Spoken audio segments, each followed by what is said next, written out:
പറഞ്ഞ ഒരു അൽഹംദുലില്ലാ പറഞ്ഞാൽ കിട്ടുന്ന പ്രതിഫലം അറിയോ? ഒരു അൽഹംദുലില്ലാ പറഞ്ഞാൽ കിട്ടുന്ന പ്രതിഫലം അറിയോ?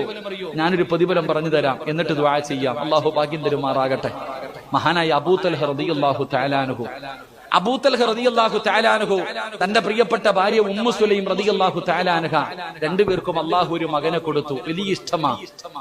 അബൂ തൽഹ റളിയല്ലാഹു തആല അൻഹുവിന് പൊന്നുമോനോട് വല്ലാത്ത സ്നേഹമാ. എവിടെ പോയാലും വാപ്പായി മോനും ഒരുമിച്ച് നടക്കും, അത്രയ്ക്കും സ്നേഹം.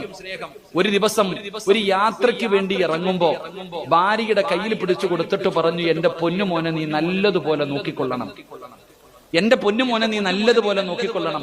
ഭർത്താവ് ഇത് പറഞ്ഞിട്ടാ പോയെ. എന്റെ പ്രിയപ്പെട്ട സഹോദരങ്ങളെ, ദിവസങ്ങൾ കഴിഞ്ഞു, കുട്ടിക്ക് പനിയായി. എന്തു മരുന്ന് കഴിച്ചിട്ടും പനി മാറണില്ല, എന്തു മരുന്ന് കഴിച്ചിട്ടും പനി മാറണില്ല. പനി കൂടി കൂടി അവസാനം മരിച്ചു കുട്ടി. കുട്ടി എവിടെ നിന്ന് മരിച്ചു?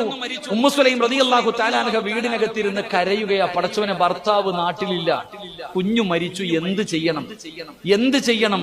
എന്റെ പ്രിയപ്പെട്ടവരെ, അവസാനം അള്ളാഹുവിന്റെ പ്രവാചകൻ സല്ലല്ലാഹു അലൈഹി വസല്ലമ തങ്ങളുടെ മുന്നിൽ പോയിട്ട് പറഞ്ഞു, നബിയെ, മോൻ മരിച്ചുപോയി നബിയെ, ഇന്നാ ലില്ലാഹി വ ഇന്നാ ഇലൈഹി റാജിഊൻ.